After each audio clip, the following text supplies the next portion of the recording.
Hey guys, welcome to another episode of CarpFishing.Tips. This is our link for all the things CarpFishing.Tips. We were at fun fishing at Reitvlei here in Alberton, and this is where we were fishing. All the little pink spots are where we saw rises and fish breaking, which was quite surprising given the fishing forecast and the weather. As you can see, 16% and 0%. Not a great day to be fishing. So this is our swim at Fun Fishing. We made some boilies the night before and we decided to test them out. So we threw them in the dam to try and give the fish some freebies. The boilie recipe is in the description below. And yeah, what happened? On this side of the dam, the boilies didn't do much. The fish didn't seem to care much for our boilies. But you'll see later on the other side of the dam, which is the clip you saw in the beginning of the video, the fish seemed to really enjoy the boilies, although they couldn't actually eat any of them. What I will say is that you need to make the boilies a little bit smaller than you anticipate because they do swell, and that's because of the citric acid and bicarb that's in it. And there we go, we've got a really good rise there. The fish were popping out of the water like that for most of the time that we were there. We arrived around 3 o'clock or so, and we left around 6:30, somewhere around there. So it was our usual 3-4 hours of fishing. And as you can see, rises all over the place. A really nice day to be out. It was a bit hot, as it is summer here, so in the southern hemisphere. What were we working with this week? On the one bowl dip we had paddle bray and quattro with a sniper floaty and a banana floaty, just straight on the hook basically.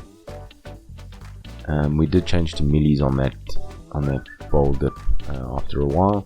On this bowl dip we had one of our boilies, hair rig with tutti frutti and blow train millies with chop chop and banjo, hence the free boilies we put in earlier. And then I forgot to take a picture of the actual bowl with everything on it, but we used wild rose, honey and chow chu, which is musk, and it's pink sweets I think, which I think is musk, and strawberry millies on the other bowl dip. We also decided to use our bass rod as a third rod so that we could use the spinning reel as a surface rod, put a floaty on the end of it and just wing it into wherever the fish are breaking to see if we could pick up any bites on the surface of the water. I must be quite honest, my surface fishing is absolutely terrible. And there we go. So our first fish came in. This bowl was cast in right up against the reeds, directly opposite us. That rise that you saw in the middle of the dam is not the fish that was hooked on us. It is just a fish rising in the middle of nowhere for the sake of it. As is usually the case with us, while we're fiddling with one rod, the other rod goes off. It's quite funny. There's a good little fight with this little carp, which you'll see in a moment. One thing I will say, guys, is definitely take your time bringing in the fish. Rather spend more time fighting the fish than the fish pinging off. It happened to us about 2 weeks ago where we were fighting a fish and we tried to bring him in too fast and he pinged off in the last minute. And especially if it's a smaller fish, for some reason the smaller fish seem to come off a lot easier. Not sure why. But yeah, the smaller fish definitely come off a bit easier. Just dipping the net to try and keep our carp care up. Make sure the net's wet and doesn't damage the fish at all.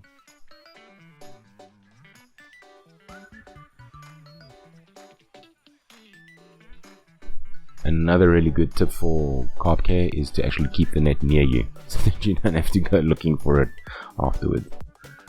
Once you've actually caught the fish.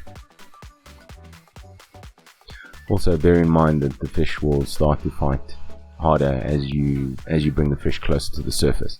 So he may not be fighting very, very hard when you're initially fighting him, but as he gets closer and closer to the surface, he's going to start shaking his head and diving down and all kinds of things, and that's when you've got the biggest chance of the fish actually pinging off. And here's the little beaut, little common carp, gorgeous little common carp caught on wild rose. As you can see, the hook's still in his mouth as you're trying to get him out. And as you saw at the intro clip of this video, we threw out a whole bunch of boilies into the dam. The plan was to basically throw all the boilies into the dam and see if we could get a feeding, get the fish to start feeding and actually get a take on the boilies. But as you can see here, it seems like all the little fish were out in strength, and they couldn't get their mouth over the boilies because obviously the boilies expanded. So although we made 20 mil boilies, they actually expanded to like 40 mil. So the fish were really battling to actually get their lips around the boilie and pull it into their mouth. There were a few that were a bit smaller. So what happened was, because of the citric acid and the bicarb, it made them expand. And the reason why we put the citric acid and the bicarb in is to get the boilies to take on a bit more air so that they float. And these boilies do float. They don't last very long because we didn't air dry them for 24 hours. I think we air dried them for about 12 hours.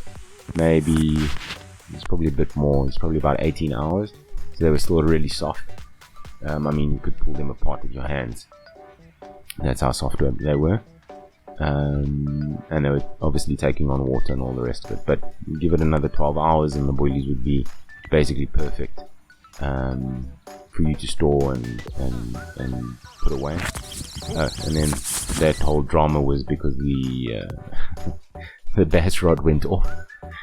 So yeah, I actually had someone comment either on Instagram or on TikTok or something that you can't use a bass rod to catch carp, which obviously, you know, but yeah, it's just really funny. So this was just to prove a point that it doesn't really matter what tackle you have and whether the tackle's, you know, a carp rod with a carp reel and all the rest of it.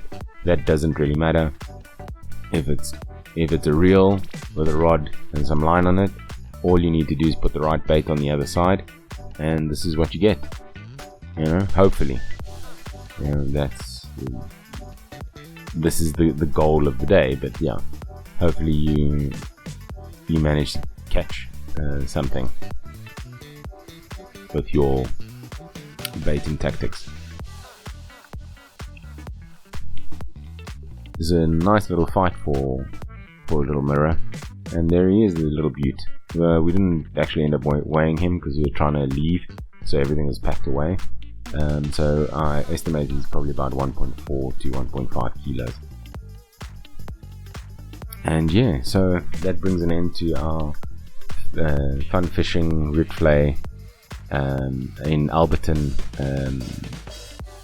I don't want to call it a campaign, but I suppose that's what it is.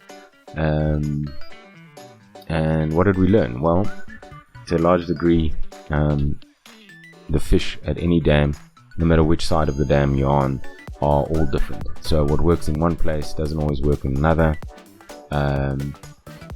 Even if the fish are jumping out of the water, sometimes you still won't get a fish. We did find that at Fun Fishing, the sweet bowl dips and the sweet baits seem to do better. Specifically the bowl dips. I do remember in the past, usually like we used to just put honey and tutti frutti on the bowl dip, and we'd catch fish like we were almost guaranteed we'd catch a fish within half an hour, and that seems to still ring true. That last fish I think was caught on the banjo and chop mix. Oh no, it was on padded and quattro, never mind.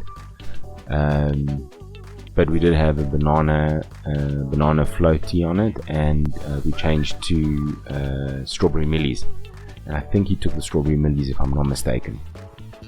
Anyway guys, have a great week, tight lines, and I hope we managed to show you something new.